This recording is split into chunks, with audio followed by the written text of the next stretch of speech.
Olá, estudantes do Goiás Tech, sejam bem-vindos a mais esta aula. Eu sou Núbia Pontes, a sua professora de Ciências, nesta aula que é para você, estudante do 9º ano do ensino fundamental. E hoje nós veremos o quê? Qual que é o assunto? Tá aí na sua tela, assunto novo, transformações e reações químicas. E neste capítulo nós temos uma habilidade para ser desenvolvida. Vamos considerar essa habilidade como o nosso objetivo, tá? O que nós pretendemos? Comparar quantidades de reagentes e produtos envolvidos em transformações químicas, estabelecendo a proporção entre as suas massas. E o nosso objeto de conhecimento, ou seja, o nosso conteúdo aqui, são os aspectos quantitativos das transformações químicas. Bem, então até o momento vocês têm estudado sobre átomos, elementos químicos, moléculas e agora vocês são capazes de compreenderem as interações químicas que podem acontecer entre as moléculas, tá? Então vamos lembrar aqui o nível, de organização da matéria. Tudo que existe é formado por átomos, O que é um átomo? O átomo é aquela estrutura fundamental da matéria formada basicamente por prótons, nêutrons que estão no núcleo e na eletrosfera, orbitando ao redor deste núcleo, nós temos os elétrons. Lembra, que os elétrons têm carga negativa, os prótons têm carga positiva e os nêutrons são neutros, não têm carga. Quando um átomo está no seu estado neutro, ele tem a mesma quantidade de prótons e a mesma quantidade de elétrons, Porque mais e menos anula, Então, se tiver aí um próton, tem um elétron, a carga deste átomo é nula. Mas se tiver mais elétrons, como os elétrons têm carga negativa, este vai ser um átomo que nós vamos chamar de íon, um íon com carga negativa. Agora, se este átomo estiver sobrando prótons, então vai sobrar carga positiva, tá? Então vai ser um íon de carga positiva. Inclusive, esses tipos de átomos que têm cargas, tanto positivas quanto negativas, que nós chamamos de íons, eles podem ter uma denominação especial, por exemplo, os cátions é o nome dado aos íons que têm carga positiva, enquanto que os ânions são os íons com carga negativa. E posteriormente nós vamos aprender cada vez mais sobre estes átomos especiais, tá? Então, o conjunto de átomos formam ligações entre si para formar o quê? Moléculas. Por exemplo, a molécula de água, como que é mesmo? H2O. O que significa isso? Significa que na molécula dessa substância água, temos ali três átomos. H2, 2 de hidrogênio e O, 1 de oxigênio. Mas quantos elementos químicos temos ali, O que é mesmo um elemento químico? O elemento químico é caracterizado por átomos que têm um determinado número de prótons, ou seja, um determinado número atômico. Tá? O número de prótons indica o número atômico. E é de acordo com esse número atômico que os elementos químicos são organizados lá na famosa tabela periódica, Então, por que tem esse nome? Porque os elementos estão organizados em períodos, em linhas, ou seja, se você vai acompanhando uma linha, um período, você percebe que ali os elementos estão organizados em ordem crescente de número atômico. Lembra lá, na primeira linha, quem está lá? É fácil de lembrar, é o hidrogênio, está numa ponta. Na mesma linha, lá no outro extremo, nós temos o hélio, um gás nobre. Qual que é o número atômico do hidrogênio? Ele é o primeiro, 1. O segundo na mesma linha vai ser o hélio, apesar de estar lá do outro lado. Então, ele tem número atômico 2, significa que ele tem 2 prótons, tá? E assim você vai fazendo a leitura, tá? Da esquerda para a direita, linha por linha, e vai observando que esse número atômico vai aumentando. Quando você olha os grupos, também chamados ali de famílias de elementos, você vai observar que À medida que você desce, né, você tem átomos que são mais pesados, né, então eles têm maior número de massa e cada linha representa ali um nível de energia que o átomo tem, onde os elétrons vão ficar circulando. Lembra de tudo isso? Muito importante para a gente continuar a partir daqui. Então, já pode pegar aí a sua apostila, se você quiser, o seu caderno para fazer as anotações. Vamos continuar. Olha, agora eu vou falar sobre transformações e reações químicas, tá? Então, as transformações químicas, elas acontecem quando substâncias mudam o que elas são. Mas é uma mudança que não acontece aleatoriamente, não é inesperado. Nós conhecemos o que pode acontecer quando mudanças, ou melhor, quando substâncias reagem entre si e produzem novas substâncias. Há uma previsão sobre isso, por quê? Porque os elementos químicos, os átomos que compõem as moléculas, serão os mesmos. Eles estarão sob novos arranjos, formando novas moléculas e, consequentemente, novas substâncias. Olha só, para identificar esse fenômeno, o estudo das transformações químicas estruturou o que é chamado de reações químicas. Deixa eu ativar aqui a caneta para ir mostrando, indicando algumas coisas. Aqui embaixo, né, nós temos um esquema de reação química. E nas reações químicas, nós temos aqui duas partes. Essa primeira parte a gente chama de reagentes. Aqui estão as substâncias que reagem entre si. E essa segunda parte, nós temos o quê? Os produtos, ou seja, a substância ou as substâncias que são formadas a partir da reação entre os reagentes. Entre elas, nós colocamos um símbolo, que é uma seta que vai na direção aqui dos reagentes para os produtos, e este é o símbolo da reação, ou melhor, da transformação química, né? Então, os reagentes, a gente pode dizer que são as substâncias que existiam antes da transformação química e os produtos são o resultado da transformação química. E para a gente estudar transformações e reações químicas, nós consideramos as leis ponderais. O que nos dizem elas? Todas as reações químicas seguem uma proporção. E as massas presentes nos reagentes e nos produtos devem ser iguais. Essas regras são chamadas de leis ponderais.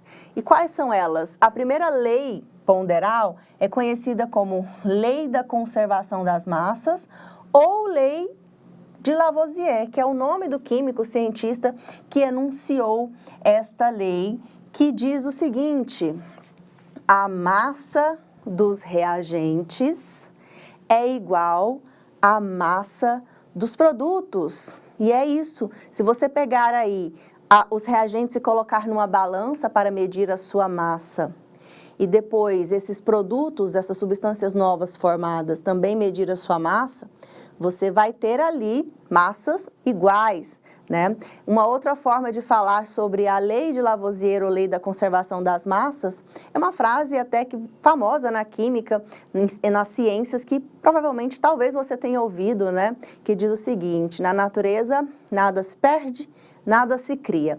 Tudo se transforma, né? Então, é uma outra maneira mais poética de se falar, né, que as massas são constantes aí nos reagentes e nos produtos. E a outra, né, lei ponderal, é conhecida como lei das proporções fixas, ou o nome do cientista, né, lei de Proust, que enunciou da seguinte forma: a proporção em massa das substâncias que reagem e que são produzidas numa reação, ela é fixa, constante e invariável, a proporção, né? Então, isso tem a ver com a quantidade, né? Então, se eu peguei uma massa X inicial, eu vou ter a mesma massa X final.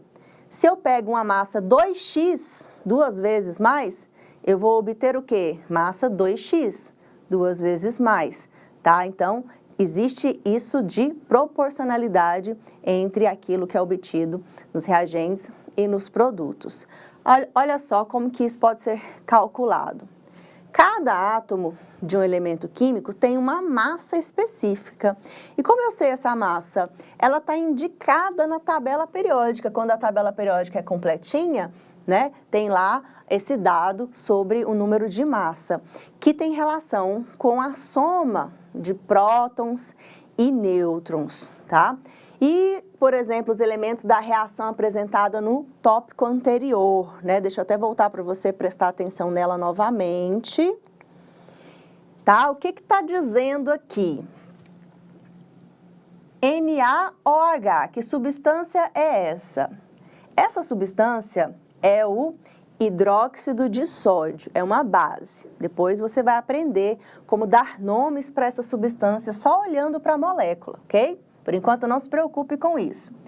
O hidróxido de sódio reage com um ácido, que é o ácido clorídrico, formando um sal, que é o cloreto de sódio, que é o sal de cozinha, mais água, H2O. Então, NaOH mais HCl forma NaCl mais H2O. Então, voltando aqui, vou colocar aqui NaOH reage com, né, HCl, formando NaCl mais H2O. Essa aqui é a representação da reação química e a gente chama ela de equação química, tá? Quais os elementos que nós temos aqui? Nós temos o sódio, o oxigênio, o hidrogênio, novamente hidrogênio e o cloro. E do outro lado, nos produtos, nós temos o sódio de novo, né? Porque ele tinha aqui anteriormente, ele vai estar presente aqui, tá? Nós temos o cloro, que estava aqui nos reagentes e agora está nos produtos. Nós temos hidrogênio. Hidrogênio tinha aqui e tinha aqui. E, por fim, temos o oxigênio, que estava presente aqui. Perceba, né, que os átomos aí dos elementos, eles permanecem tanto nos reagentes quanto nos produtos, né, eles são apenas aí rearranjados, formando novas ligações químicas, formando novas moléculas e, consequentemente, novas substâncias. E para cada átomo desse, né, para cada elemento, temos ali uma previsão de massa, tá? E quais são as massas para cada um destes átomos, desses elementos? Olha só, o sódio, por exemplo, tem uma massa, um número de massa aproximado, tá, de 22,99 unidades atômicas, mas a gente vai arredondar para 23. E assim, o hidrogênio também tem a massa de 1. Lembra que o hidrogênio tem 1 próton? Então, a massa é 1. E o oxigênio tem a massa de 16 unidades atômicas e o cloro, 35,5 unidades atômicas. Essa massa atômica é dada em unidades atômicas e não em gramas ou quilogramas. O que a gente vai medir em gramas e quilogramas é a massa das substâncias formadas, tá? Isso aqui é a massa do átomo. E a massa da molécula? A molécula, para a gente saber a massa dela, é só somar os átomos que estão nela, né? Então, por exemplo, o NaOH, que é o hidróxido de sódio, você vai pegar 23 mais 16 mais 1, que dá 40. 40 é a massa do hidróxido de sódio. E do ácido clorídrico, o HCl, você vai pegar 1 do hidrogênio mais o 35,5 do cloro, que dá 36,5 da massa considerada para o ácido, a molécula, né, de ácido clorídrico. E o NaCl, que é o cloreto de sódio, qual que é a massa dessa molécula? Pega a massa do sódio mais a massa do cloro, que você vai ter 58,5, que é a massa do cloreto de sódio. E por fim, qual que é a massa da molécula de água? É 1 do hidrogênio mais 1 do outro hidrogênio, porque são 2, né? Mais 16 do oxigênio, resultando em 18 unidades atômicas. Essa é a massa da molécula de água. E aí a gente joga aqui na lei da conservação das massas, tá? A massa presente nos reagentes, que é o que está antes da setinha, sempre será igual à massa presente nos produtos, que é o que vem depois da setinha. Mesmo que individualmente elas sejam distintas, mas a soma das massas de todos os reagentes é igual à soma da massa de todos os produtos.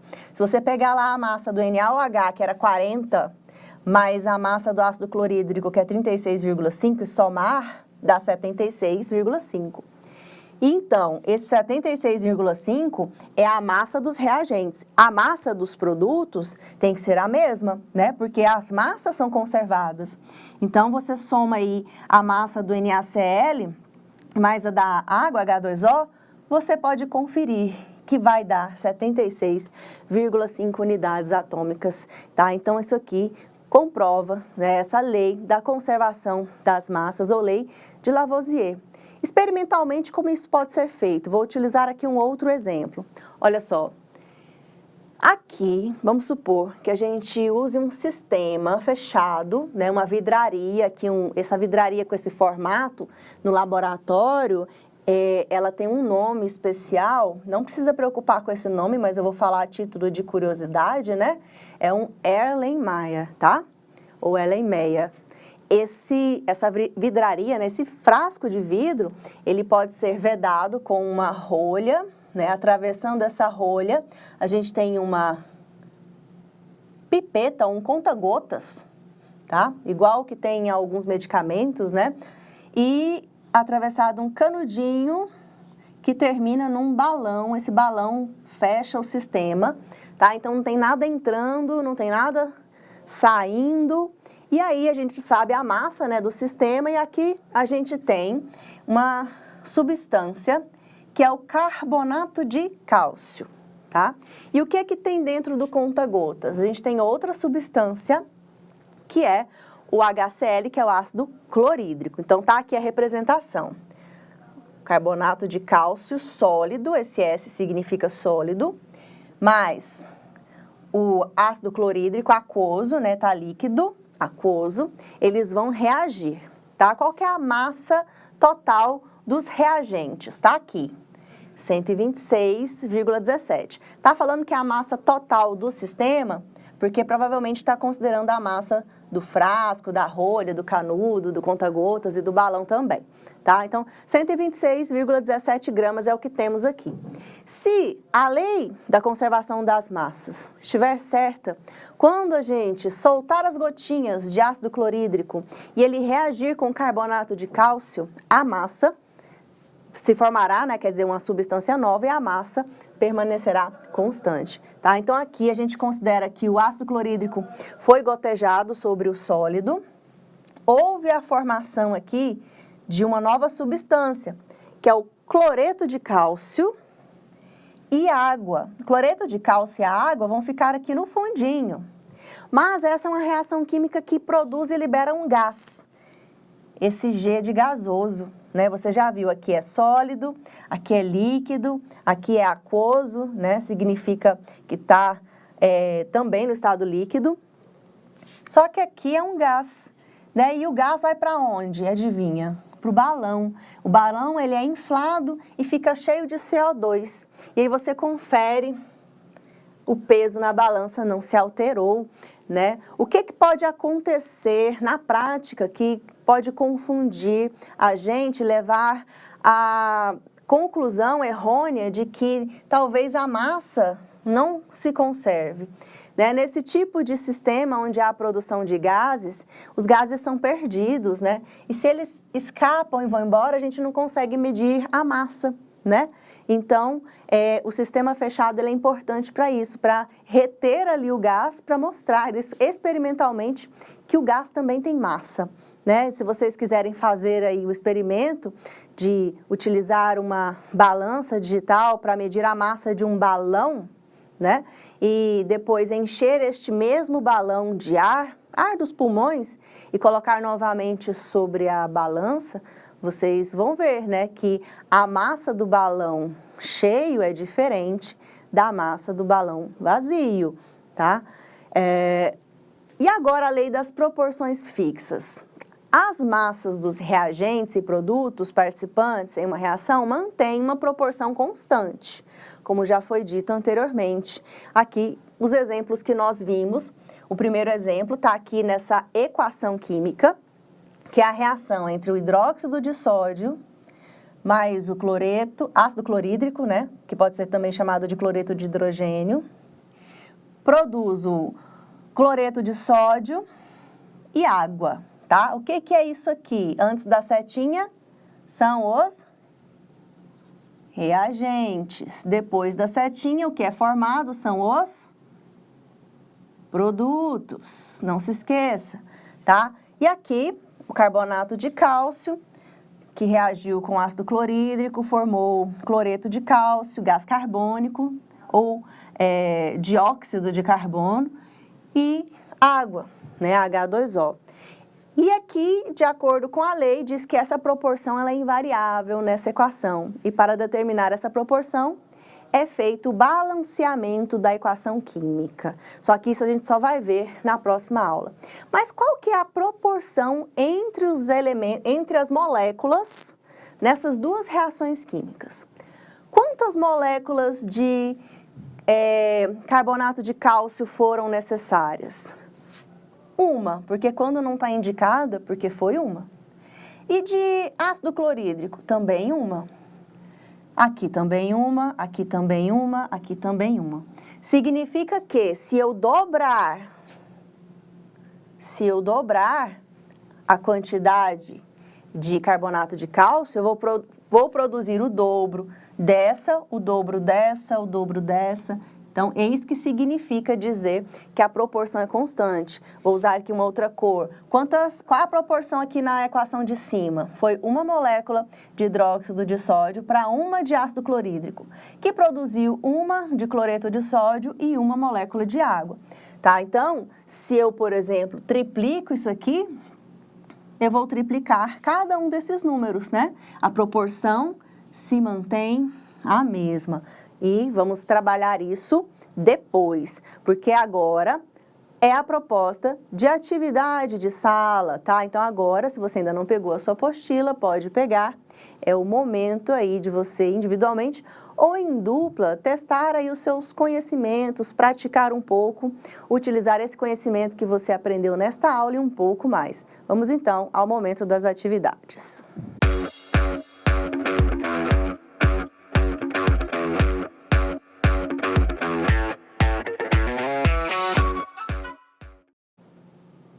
Está lá na página 141, 142, mas atenção, você não vai fazer todos os exercícios agora, porque tem exercícios que requerem uma explicação sobre algo que vem na próxima aula, tá? Então, eu selecionei aqui as questões para fazer nesta aula, que são os exercícios número 1, 7, 8 e 9, tá? Vocês podem fazer aí de acordo com a organização determinada pelo seu professor ou professora e podem fazer em duplas ou individualmente, ok? Então, eu encerro agora a minha explicação para que vocês tenham tempo para realizar a atividade. Na próxima aula faço as correções, ok? Até lá e tchau, tchau!